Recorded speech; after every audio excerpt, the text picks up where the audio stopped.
everyone, welcome to Cooking with Nikki. Today we'll be making a Belizean favorite, the famous Creole bread. For this recipe, we'll be needing 6 cups of flour, and I always have a reserve of 1 cup on the side. This is 1 cup, and so it's in total 7 cups of flour we have on hand. We have everything pre-measured. That always helps a lot so we don't forget anything. This is 1 stick of butter. It's softened at room temperature. 1.5 tablespoons of sugar. 1 teaspoon of salt. This is 1/3 cup of shortening. This is regular vegetable shortening. And this is 1 tablespoon of instant yeast. And of course, we can't forget the star of the show, which is our coconut milk. Well, you know, being that I live up here in the US, we can't get fresh coconut milk like back home. So actually, you know what? I can, but why go through all that work when we could find it in a can, right? So I have measured out 1.5 cups of coconut milk. We might use more or less 1 cup, but sometimes it all depends on the flour that you get. This, by the way, this is all-purpose flour that we're using. You can use bread flour, but all-purpose, I keep that on hand. That works for most of the recipes that I'm using. So let's get started. So I already put in the 6 cups of flour in here.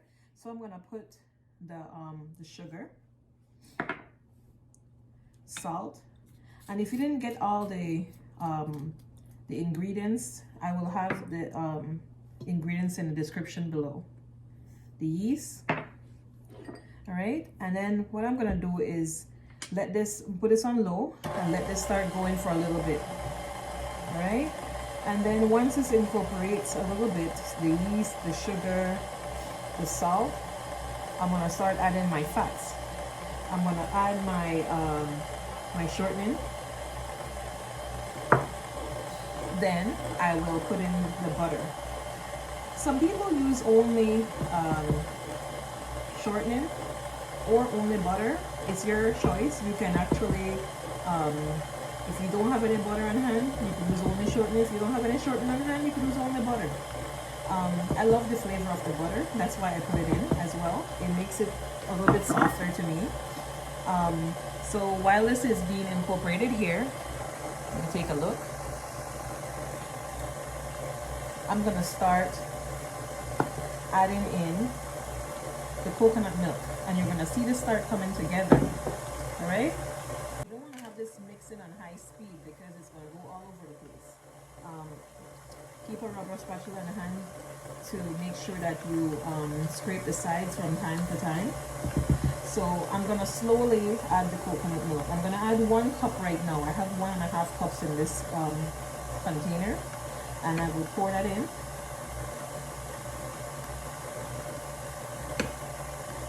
Alright, and you're gonna see the flour start pulling away from the sides, forming a, and if it's too soft, don't worry about it.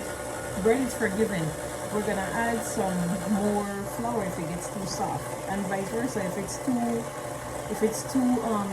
dry, you add a little more liquid. That's how it works. So we're gonna mix this in the mixer here for a bit. And then, of course, we're going to roll it out on hand, you know, to get that gluten working so we have a nice bread, right? I can't wait to try this later. You know, my mom used to make bread every Saturday, and we used to have it for supper, or for tea, as we call it in Belize. She used to make like a roast beef or stewed beef, and that's what we would have on Saturdays. And I would look forward to it, and she would always make a tiny little bread for me and my little brother.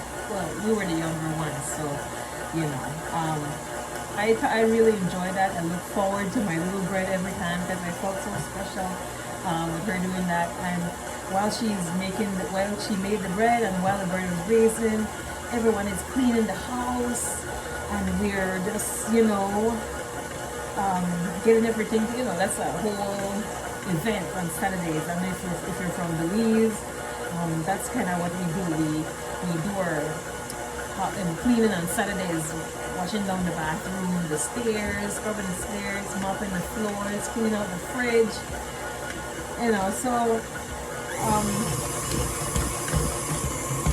and the thing with bread is like I know back in the days, it for some reason used to like it felt like it took a long time to make.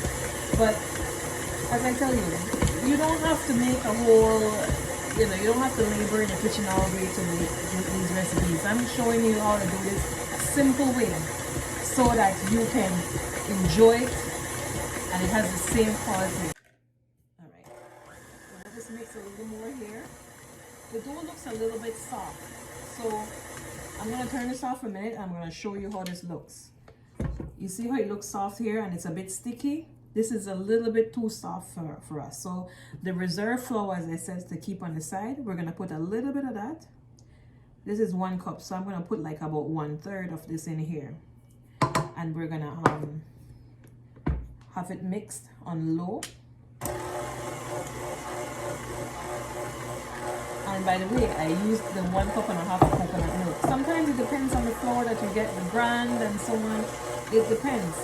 You and how much liquid you need to put into your dough. We don't necessarily want this to be a stiff dough. We want it to be soft enough but not sticky, so that you're able to so it's able to rise nicely. We want a good rise on this, and we could either make this into, you know, regular round bread, or we could just put this in a loaf pan and make a loaf of bread and slice it up the way how, you know. We enjoy that too. It tastes the same way, but it has a beautiful look that way too. Or whatever shape you want. If you want to make all mini bread, by all means do so. I think this is almost done. Alright, so I've mixed this enough in the mixer. We're gonna knead this by hand now. Look at the consistency of this dough. It is not sticking to my hand, but it's very, very soft. This is what you're looking for. What I have it on here is a silicone mat. These are very inexpensive and good to make. Sorry, good to use. Because it's easy to clean. So we're gonna, if you have a little stress, take it out on this bread. Alright, just kidding, but not kidding. Alright, so this is already smelling so good. You can smell the coconut milk in this. I don't know who else loves the smell of fresh baked bread, but I do. It just brings such a sense of nostalgia for me. As I told you that my mom used to always bake bread for us, and it was wonderful. That's one of the fun memories I have of her. I used to help her sometimes. Like when I became a teenager, I took over a lot of the cooking. And, you know, I've always had a love for cooking. When I was 10, I was allowed to use the regular oven. That was such an exciting thing for me because I had an Easy Bake oven and I used to make everything in that Easy Bake oven. I used to make sausage and eggs and everything. And even, of course, you know, you're supposed to make mini cakes only, but I wasn't limited to that. So I made whatever I had on hand. And when I was so thrilled to make my first chocolate cake at the age of 10, with help, by the way. Shout out to my older sister, Cheryl. She helped me bake my first chocolate cake. She was so good at teaching. And you know, the good thing about having a passion, one of the good things about having a passion is having people around you that supports your passion. And I had people in my life that were supporting me in everything that I love doing. And that's why I am the person that I am today. And I'm able to have the skill that I have. Of course, God gave me the talents, but also just having people around you that support you is an extremely important thing. So surround yourself with wonderful people. All right, so this dough is almost ready. I just have a little more kneading here to do. And you know, you don't need it for about 10 minutes or so, and that's good enough. You just want the gluten in the flour to work so that it allows that you know, that process to happen. So what we're gonna do here is put this in the warm oven, not an oven that is turned on, because we don't want to cook it, but the oven is just warm. It's probably like 125 degrees, maybe 120, 125 degrees. And we're gonna put this in the oven and leave it for about an hour to an hour and a half. Check it after 1 hour first. And it's supposed to be doubled in size. And then we're gonna roll it out from there and have it rise about 20 to 30 minutes more. Sometimes people think that bread making is an intimidating process, but I'm here to show you that it is doable. And for those that don't have a KitchenAid mixer, I will let me know, and I will make a recipe whereby I can knead it on hand, so that I can show you that it's still an easy process. You don't need a machinery. So we're gonna put this in a greased pan. You could put it in a glass pan or a metal pan.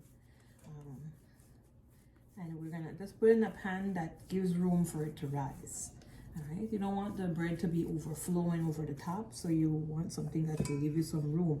Look at this, it still has some space. It might be a little bit too small, but it's fine. If this double in size, it's gonna come right on top. So we're gonna also grease the top of this. I usually cover it with plastic wrap, and then I put it to proof after that. All right, so this is the bread that we rolled out, and as I said, we're gonna put this in to proof for a little bit in a warm place. If you're in the tropics, you don't need to put it in the oven. Just keep it covered. It's always good to put a plastic wrap on it, and then I usually put another towel on top just to keep that in. And then I'm gonna put this right in the oven.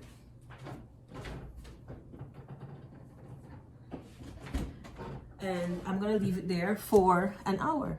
All right, so it's been about an hour, and look at our bread dough. Look how this has doubled in size. This is what you want to see. It doesn't resist, it stays down. All right, we're gonna pour this out onto our silicone mat here. If you don't have a silicone mat, just use your counter. Clean your counter and you use your counter. All right, you see how this is nice and soft? This is what we're looking for. If it's a little bit sticky, we have some flour to work. We have some flour to sprinkle on the board a little bit, and we're gonna roll out these. I'm gonna make these into, let me get a knife here. We're gonna make this into just small bread. All right, this is what we're looking at here. And this is gonna almost double in size too. So this is a nice serving. All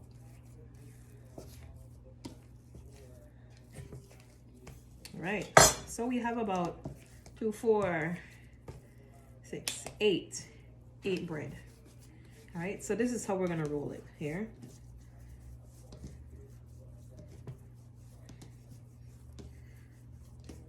You roll and tuck, roll and tuck, roll and tuck. I'm sure there's an easier way to do it, but this is how I do it. And this is what I've done for years. I roll, bring everything to the bottom, make like a little, just tuck everything in the bottom. You want the tops to be smooth. So you roll and tuck under, roll and tuck under. See, you see what the bottom is? We're gonna roll it again, tuck, tuck, tuck, tuck. All right, once you get the technique down, you can go quicker. All right, so that's one. We're gonna get 8 of these. All right, so I'm gonna show you another one. Gonna start getting it smooth. You see how it's not so smooth here? We're gonna get it smooth, smooth, smooth and tuck, smooth and tuck, smooth and tuck. Just sing that in your head, smooth and tuck, smooth and tuck. Yeah, I mean, you want it to look as presentable as possible.